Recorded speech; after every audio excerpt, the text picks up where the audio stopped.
આજે આપણે ધોરણ 7 જેનો વિષય ગણિત એનું પહેલું ચેપ્ટર પૂર્ણાંક સંખ્યાનો આપણે અભ્યાસ કરીશું। હવે પૂર્ણાંક સંખ્યાઓ એટલે શું? તો સૌપ્રથમ તો પૂર્ણાંક સંખ્યાઓ, પણ પૂર્ણાંક સંખ્યાઓ પહેલાં આપણને કેટલીક બીજી સંખ્યાઓની પણ જ્ઞાન હોવું જરૂરી છે, જેમ કે પ્રાકૃતિક સંખ્યાઓ। પ્રાકૃતિક સંખ્યાઓ તો આપણે ધોરણ 6 ની અંદર અભ્યાસ કરી ચૂક્યા છીએ કે પ્રાકૃતિક સંખ્યા એને ઇંગ્લિશની અંદર નેચરલ નંબર્સ કહેવામાં આવે છે, મતલબ કે આનું ટૂંકમાં નામ કેપિટલ એન એમ દર્શાવવામાં આવે છે। અને આ પ્રાકૃતિક સંખ્યાની અંદર સંખ્યાઓ કઈ કઈ આવશે?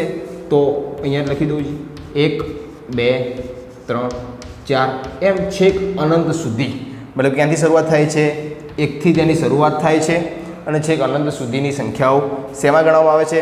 તો પ્રાકૃતિક સંખ્યાની અંદર એક પછીની બધી જ સંખ્યાઓનો સરવાળો, બધી સંખ્યાઓ અંદર આવે છે। હવે એવું કદાચ પૂછવામાં આવે કે સૌથી નાની પ્રાકૃતિક સંખ્યા કઈ છે? તો સૌથી નાની પ્રાકૃતિક સંખ્યા એ 1 છે, કારણ કે તેની શરૂઆત ક્યાંથી થાય છે? તો 1 થી થાય છે। બીજું ખાસ, આની મોટી સંખ્યા ક્યારેય મળતી નથી, કારણ કે અનંત સુધી સંખ્યાઓ છે તો મોટી સંખ્યા ક્યારેય ના મળે। બીજી સંખ્યા આવશે, પ્રાકૃતિક સંખ્યાની વાત થઈ ગઈ, બીજી સંખ્યા આવશે પૂર્ણ સંખ્યા। પૂર્ણ સંખ્યાઓ, ચલો પૂર્ણ સંખ્યાઓ એને ઇંગ્લિશમાં હોલ નંબર કહેવામાં આવે છે, મતલબ કે એનું શોર્ટના નામ W થશે। હવે આ પૂર્ણ સંખ્યાની અંદર શેનો સમાવેશ કરવામાં આવે છે? તો પૂર્ણ સંખ્યાની અંદર 0 1 2 3 4 મતલબ કે અનંત સુધી સમાવેશ કરવામાં આવે છે। એટલે કે આ બંનેમાં ફરક શું છે? તો પૂર્ણ સંખ્યામાં 0 નો સમાવેશ થાય છે, જ્યારે પ્રાકૃતિક સંખ્યામાં 0 નો સમાવેશ થતો નથી। મતલબ કદાચ એવું લખી શકાય કે અહીંયા ધન સંખ્યાઓ મળે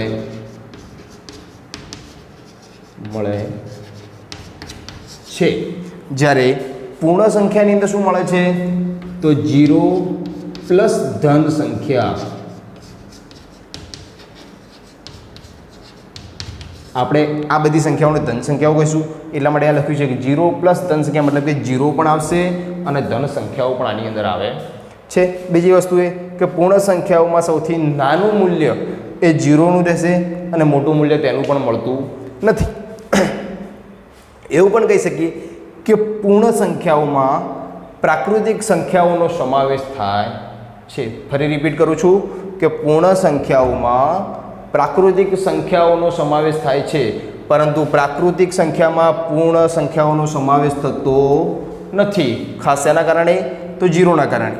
હવે આપણે જોઈએ જે આપણું ચેપ્ટર છે તો કે પૂર્ણાંક સંખ્યાઓ, જે આપણે 7મા ધોરણનું પહેલું ચેપ્ટર એની વાત કરવા જઈ રહ્યા છીએ કે પૂર્ણાંક સંખ્યાઓ ખાસ અગત્યનો ટોપિક છે। સૌથી પહેલાં વાત થઈ ગઈ પ્રાકૃતિક સંખ્યાઓમાં, જેમાં એકલી જ ધન સંખ્યાઓ આવતી હતી। અહીંયા પૂર્ણ સંખ્યાઓની પણ વાત થઈ ગઈ કે જેની અંદર 0 પણ આવતો હતો અને ધન સંખ્યાઓ પણ આવતી હતી। પરંતુ હવે પૂર્ણાંક સંખ્યાઓની જ્યારે વાત કરવામાં આવે તો પૂર્ણાંક સંખ્યાની અંદર શેનો સમાવેશ થશે? તો પૂર્ણાંક સંખ્યાઓની અંદર -3 -2 -1 0 1 2 3 મતલબ કે બધી ધન સંખ્યાઓ અને આગળની આવેલી બધી ઋણ સંખ્યાઓ, મતલબ કે પૂર્ણાંક સંખ્યાઓમાં ટૂંકમાં બધી સંખ્યાઓનો સમાવેશ કરવામાં આવે છે। એટલે જેમ અહીંયા ગુજરાતીમાં આના માટે લખ્યું એમાં આપણે અહીંયા લખી શકીએ છીએ કે ઋણ સંખ્યા પ્લસ 0 પ્લસ ધન સંખ્યા, મતલબ કે આની અંદર બધી જ સંખ્યાનો સમાવેશ કરવામાં આવે છે। તો જે આપણું પહેલું ચેપ્ટર છે, ખાસ ધ્યાન આપીએ કે પૂર્ણાંક સંખ્યાઓ। હવે એવો પણ પ્રશ્ન થાય કે આ બધી સંખ્યાઓ મળી હતી ક્યાંથી? તો એ પણ જોઈ લઈએ, પણ એના પહેલાં તમારે આ બધી વસ્તુ નોટબુકમાં લખવી પડશે। તો ખાસ તમે તમારા ટાઈમ પ્રમાણે એને લખી લેશો। હવે જોઈ લઈએ પૂર્ણાંક સંખ્યાઓ।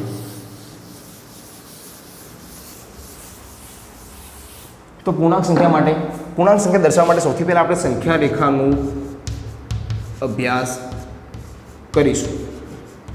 સંખ્યા રેખાનો અભ્યાસ ધોરણ 6 ની અંદર પણ સંખ્યા રેખા વિશે આપણે ઘણી બધી માહિતી મેળવી ચૂક્યા છીએ, છતાં પણ એક વખત રિવિઝન કરાવી દઉં છું। આ એક રેખા છે જે બંને બાજુથી અનંત બાજુ સુધી લંબાયેલી છે. એની વચ્ચે કોઈ એક સ્થાન ઉપર 0 આવશે. 0 કેમ આવશે? કારણ કે આપણે શેની વાત કરવામાં આવી છે? પૂર્ણાંક સંખ્યાઓની વાત કરવામાં આવી છે.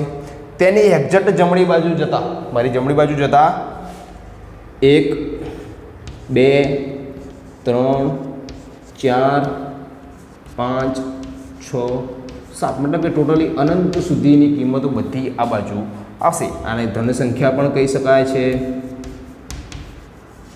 ધન સંખ્યાનું ચિહ્ન શું થશે? તો એ પણ ખબર છે આપણને કે પ્લસ ચિહ્ન થાય. 0ની ડાબી બાજુ જતા -1 -2 -3 -4 -5 -6 જેવી અનંત સંખ્યાઓ આ બાજુ પણ મળે છે, કારણ કે રેખા છે, બંને બાજુ લંબાયેલી હોય, વિસ્તૃત હોય. ચલો, આ સંખ્યાને શું કહેવામાં આવે છે? તો આ સંખ્યાને ખાસ ઋણ સંખ્યા કહેવાય, કે જેને આપણે શેના તરીકે ઓળખીએ છીએ? તો માઇનસ તરીકે એને ઓળખીએ. બીજી વસ્તુ એ ખાસ, આ જે સંખ્યા જે છે 0 એના તટસ્થ કહેવાય છે, મતલબ કે એ મધ્યસ્થ જ રહેશે. એની આ બાજુની બધી સંખ્યાઓ ધન સંખ્યા થઈ ગઈ, આ બાજુની બધી ઋણ સંખ્યાઓ થઈ ગઈ. પરંતુ અહીંયા સમજવાનું શું છે કે 1થી જમણી બાજુ જતા સંખ્યા પણ વધે છે, સંખ્યા વધે છે, સાથે મૂલ્ય પણ વધે છે. મૂલ્ય વધે છે એનો મતલબ કે 1 કરતાં 2 મોટી સંખ્યા છે, મતલબ કે એનું મૂલ્ય વધારે જ હોય. 2 કરતાં 3 મોટી છે, 3 કરતાં અહીંયા 30 મોટી આવશે, 30 કરતાં 100 મોટી આવશે. ક્રમશઃ સંખ્યા જેમ વધતી જાય છે તેમ એનું મૂલ્ય પણ વધતું જાય છે. પરંતુ જ્યારે આ બાજુ તેનાથી ઊંધું છે, સંખ્યા વધશે પરંતુ મૂલ્ય ઘટશે. અહીંયા કેમ મિત્રો મેં એવું લખ્યું છે કે મૂલ્ય ઘટશે? કારણ કે આ બાજુથી આ બાજુ જતા ક્રમશઃ મૂલ્ય ઘટે છે. મતલબ કે આ -1 એ -2 કરતાં મોટી કિંમત છે, -2 એ -3 કરતાં મોટી કિંમત છે. તેમજ આ બધી સંખ્યાઓ ક્રમશઃ આ બાજુ જશે તેમ તેની સંખ્યા વધશે, પરંતુ મૂલ્ય શું થશે? ક્રમશઃ ઘટતું જાય છે.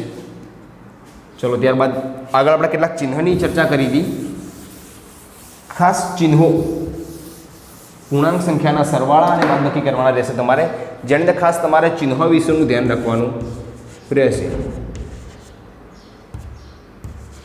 માટે ખાસ આપણને બધા નિયમ ખબર જ છે કે તેના 4 નિયમ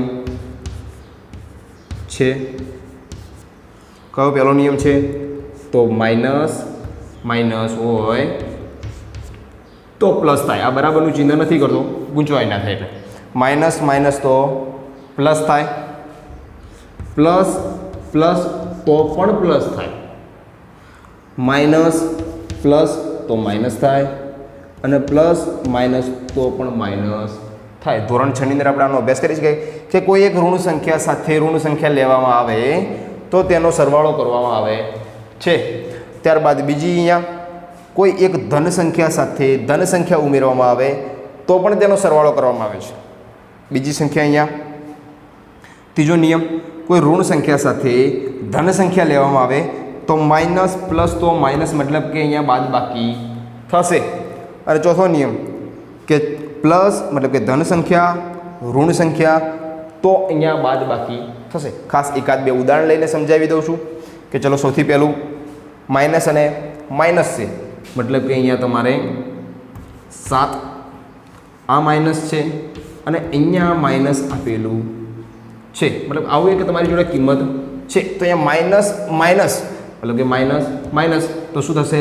7 + 3. આપણી જોડે નિયમ છે માઇનસ તો પ્લસ થાય, મતલબ કે આનો આન્સર કેટલો મળશે? 10. એક બીજો નિયમ પણ આની અંદર લાગુ પડે છે, પણ એ તમને પછી સમજાવવામાં આવશે કે ભાઈ ગમે ત્યારે કૌંસની બહાર માઇનસ હોય તો અંદરનું ચિહ્ન બદલાઈ જાય, તો પણ આ જવાબ મળશે 10. ત્યારબાદ એક બીજું ઉદાહરણ છે, બીજા નંબરનું. પ્લસ તો પ્લસ એકદમ સિમ્પલ છે કે 7 + 3. આ પણ પ્લસ છે, આ પણ પ્લસ છે. આને પ્લસ લખો ન લખો કોઈ મતલબ રહેશે નહીં, પણ ત્યાં તમને સમજાવવા માટે હું એ લખી કાઢું છું કે આ પણ પ્લસ છે, તો પ્લસ પ્લસ પ્લસ તો પ્લસ થશે, મતલબ કે 7 + 3 = 10. ખાસ જોજો, અહીંયા આના જવાબની અંદર કોઈ જાતનો ફરક પડતો નથી, પરંતુ હવે આના જ ઉદાહરણની અંદર અહીંયા તપાસ કરીએ કે ત્રીજા નંબરનું છે. ખાસ જોઈ લો, અહીંયા ત્રીજા નંબરનું છે તો માઇનસ પ્લસ તો માઇનસ થશે, મતલબ કે અહીંયા -10 લેવામાં આવ્યા છે, એની અંદર અહીંયા 5 ઉમેરવામાં આવે છે.